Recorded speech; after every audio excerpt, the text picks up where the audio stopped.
Alléluia. Parce que j'ai grandi. Je peux poser la valeur de chaque chose à sa place. Bien aimé, nous devons aussi grandir par la foi. Quelqu'un qui a fait 5 ans à l'église, mais il parle toujours comme un bébé spirituel. Parmi les gens qui se moquent de son église, lui aussi est là. Parmi les gens qui se moquent de son pasteur, lui aussi est là. Mais tu es bébé. Tu es un bébé. Parmi les gens qui quittent les églises, moi je suis contre les chrétiens qui quittent les églises pour aller dans une autre église. Tu penses que là-bas il n'y a pas de problème? Hein? Là-bas il n'y a pas de problème. Au contraire, c'est mieux de rester dans une église que tu as déjà de l'expérience, que tu as déjà la maîtrise, que tu es déjà habitué, malgré certaines réalités de la vie humaine. Et rester là. Parce que le panier est en train de circuler. Si par exemple, à 2 jours de ta bénédiction, tu quittes l'église, tu vois ce que ça donne. Alléluia. Oh, alléluia. Deuxième secret, je vous donne. Tout chrétien qui aime son église ne doit pas aller habiter loin de son église. Le diable va s'occuper de toi. C'est pourquoi moi, quand j'étais vers Rigini là-bas, j'ai fait un constat que tous les branhamistes, même les gens qui sont en Boudi, à Kingasani, à Binza, ils font tout pour avoir une maison à Rigini, Salongo, Livulu, tout ça, pour être tout près de quoi? De l'église, pour avoir la facilité d'atteindre son église et son pasteur. Et cette logique-là de rester connecté à l'origine de la bénédiction. Amen. Je te donne un témoignage et on va prier. Le Seigneur va m'ouvrir une opportunité, une porte. Je vais voyager quelque part. Là-bas, j'ai fait 3 mois. Et pendant ces 3 mois, à Lubumbashi, à l'époque, je ne sais pas aujourd'hui, comme on a déjà de très belles relations, je ne sais pas ce qui se passe. Mais pour la première fois, quand je suis allé à Lubumbashi en 2006, c'était difficile de donner la chair à un Quinois. Et le pasteur qui m'a envoyé, il m'a recommandé dans l'une des grandes églises de Katanga, la JTL. C'est une église d'un doyen de Katanga qui est bien réputée. Et si tu arrives là-bas, tu dois passer aux épreuves. J'ai fait 1 semaine. On était en train de m'observer, on regardait. Il est qui? Oh, Quinois, tout ça. Ils ont entendu de la quinoiserie. Ils se sont dit,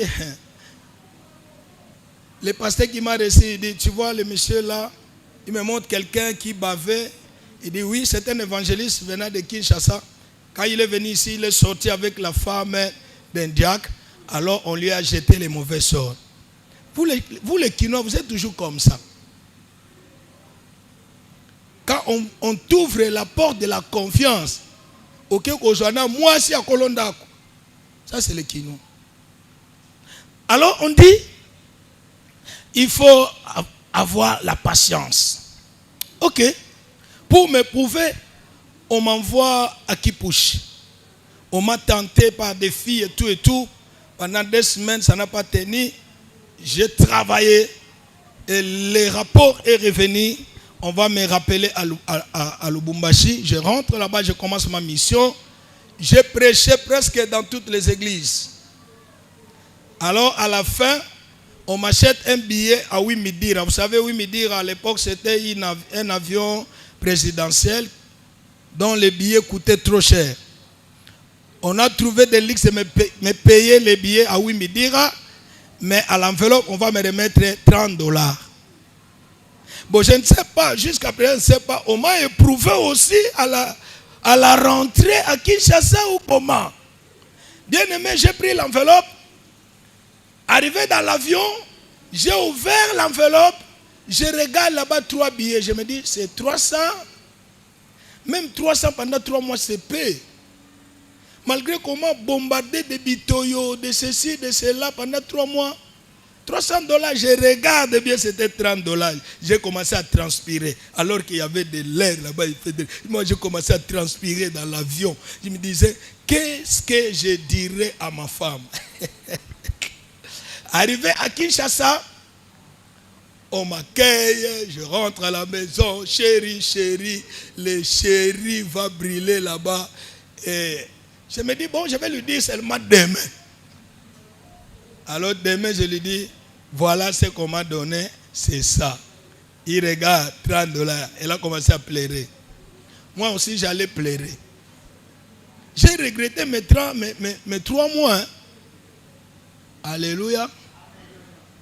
Écoutez, le premier témoignage de la bouche. Quand je suis allé à Lubumbashi, je n'avais qu'une veste qu'un pasteur m'avait donnée et une chemise et le soulier. J'étais mal habillé. Mais le premier jour que je parlais devant l'église, regardez ce que la bouche va appeler. Oh my God. Il faut savoir bien parler, s'il te plaît. Alléluia. Je prêche, pendant que je prêchais, un frère quitte là-bas. Il enlève la veste. Super descend. Il vient, il me fait porter. Il me dit à l'oreille, pendant que je prêchais, les souliers et les pantalons viennent après le kilt. Wana onction mati sous makasi yaya. L'onction aime ça. Alléluia. Bien aimé. Et je continue à prêcher. Lui-même, le pasteur titulaire. Moi, je me dis, hein, qu'est-ce qui se fait que je commence à recevoir ce qui manquait dans ma valise? C'était quoi? La bouche. J'ai dit à madame, ce que je manque dans mon sac, je l'aurai à Lubumbashi. Et c'est là-bas que j'ai eu les vêtements et les souliers que j'ai travaillé pendant 3 mois. Regardez, ce n'est pas encore tout. Je rentre avec mes 30 $, malgré les pleurs. L'un de ces 4 matins, je me lève. Je regarde la télévision, pourri. Les lits, pourri. Ventilateur, comme un moulin de foufou, pourri. Radio, il faut gifler pour que ça s'ouvre. Tout ça. J'ai dit à ma femme, appelle les enfants, faites sortir ça tout ça dehors. Il dit pourquoi? Il dit il faut que de nouvelles choses entrent ici. Ah, c'est que tu m'avais caché l'argent. Vous les femmes avec l'argent. Moi j'utilise ma foi. Toi tu penses à autre chose. On a fait sortir tout comme un fou. Alors le bailleur disait, vous sortez? Je dis, non. Quoi? Il dit, je vais changer l'équipement. Regardez la folie. Quand il parle, il faut avoir la détermination. Ils ont tous sorti. Je m'étais levé au centre du salon. J'ai commencé à tourner, j'ai commencé à parler. J'appelle ici de nouvelles chaises. J'appelle ici la télévision. J'appelle la radio. J'appelle. Alors maman était là en train de me regarder. Il faisait ça vraiment. Est-ce que à quelque chose qui c'était dans le Lubumbashi nerf? L'évangile c'est une folie. Si tu n'es pas encore devenu fou, fou en parlant, fou en croyant, c'est que tu n'es pas prêt à découvrir la révélation des choses grandes. J'ai commencé à appeler des choses par ma bouche. Bien aimé, par la bouche, tu peux appeler ton mariage. Par la bouche, tu peux ouvrir le chemin de ton visa. Par la bouche, tu peux appeler ce que tes parents n'ont pas eu. Regardez ce que Dieu a fait. Il a commencé à appeler des choses qui n'existaient pas par la bouche. Que la lumière soit, et la lumière fit. Qu'il y ait une séparation entre l'espace terrestre et l'eau et tout ça. Il a séparé des choses, bien aimées, par la bouche. Utilise bien ta bouche, tu vivras par elle.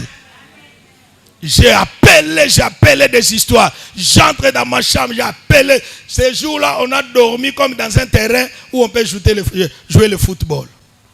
Mais le matin, bien aimé, la parole qui laisse les empreintes était en train de circuler pour voir comment opérer les miracles dans la vie de quelqu'un qui parle. Celui qui parle bien pour sa vie vivra par sa parole.